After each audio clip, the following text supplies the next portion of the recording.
আসসালামু আলাইকুম। সবাই কেমন আছেন?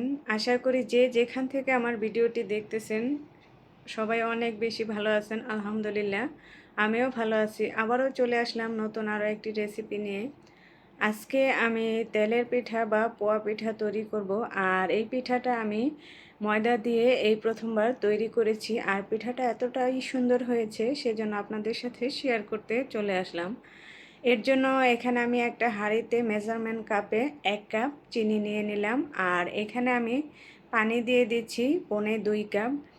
আর সামান্য একটু লবণ দিয়ে এখন এই চিনিটা পানির সাথে আমি জাল করে নেব। আর যখন এই রকম বলক চলে আসবে চিনির পানিটা কয়েকবার, তারপর এটাকে আমি নামিয়ে একটা সাইডে রেখে দেব। আর এদিকে আমি নিয়ে নিচ্ছি মেজারমেন্ট কাপে 2 কাপ ময়দা। আর এর সাথে আমি দিয়ে দেব সামান্য পরিমাণে বেকিং সোডা। এটা দিলে পিঠাটা খুব সুন্দর ফুলকো ফুলকো হয়। আর এই যে আমি চিনি শিরার পানিটা যে দিচ্ছি এটা কিন্তু হালকা কুসুম গরম ছিল, সেটাই দিয়ে দিচ্ছি। আর এখন এই পর্যায়ে কিন্তু আমি এই ব্যাটারটাকে আমি ব্লেন্ডার জারে নিয়ে ব্লেন্ড করে নিয়েছি, সেটা আর দেখাতে পারলাম না। এই যে ব্লেন্ড করার পর কিন্তু ব্যাটারটা একেবারে পারফেক্টভাবে তৈরি হয়েছে। দেখতে পাচ্ছেন কতটা সুন্দর হয়েছে। এখন আমি চলে যাব পিঠাগুলো ভাজতে। এর জন্য আমি আগেই কড়াইতে তেল বসিয়ে রেখেছি। আর এই ধরনের একটা চামচ দিয়ে আজকে আমি পিঠাগুলো তৈরি করব, তাহলে সবগুলো পিঠা কিন্তু এক মাপের হবে। আর তেলটা গরম হয়েছে কিনা সেটা বোঝার জন্য আমি সামান্য একটু ব্যাটার তেলের মধ্যে ছেড়ে দিলাম। তেলটা এখন গরম হয়ে গেছে আর এই চামিচটাও কিন্তু গরম হয়েছে। এখন আমি ব্যাটারটা দিয়ে আস্তে আস্তে চামিচটা এভাবে দুলিয়ে দুলিয়ে পিঠাটা চামিচ থেকে বের করে নেব। পারফেক্টভাবে গরম হলে চামিচটায় কিন্তু পিঠাটা এমনি বের হয়ে আসবে। দেখতে পাচ্ছেন মাশাআল্লাহ কতটাই সুন্দর হয়েছে।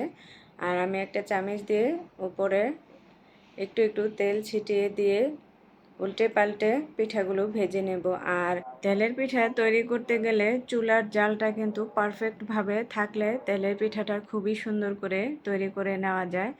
আর জালে যদি কোনো রকম সমস্যা হয় তাহলে হয় পিঠাটা কাঁচা থাকে, না হয় কিন্তু উপরটা পুড়ে যায়।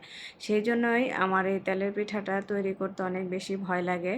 আর আমি পারফেক্টভাবে এই তেলের পিঠাটা তৈরি করতে পারি না বললেই চলে, কিন্তু চেষ্টা করি। কিন্তু মাশাআল্লাহ এবার আমার পিঠাগুলো খুবই সুন্দর হয়েছে, তাই ভাবলাম যে আপনাদের সাথে শেয়ার করি। আর আপনাদের সাথে যে কোনো রেসিপি শেয়ার করতেই তো ভালো লাগে। আর এই যে এই পিঠাটাও কিন্তু আমি সুন্দরভাবে উল্টে পাল্টে এভাবে ভেজে নিয়েছি। আর পিঠাগুলো খেতেও কিন্তু ভীষণ ভালো হয়েছিল, একেবারে মিষ্টিটা পারফেক্ট ছিল।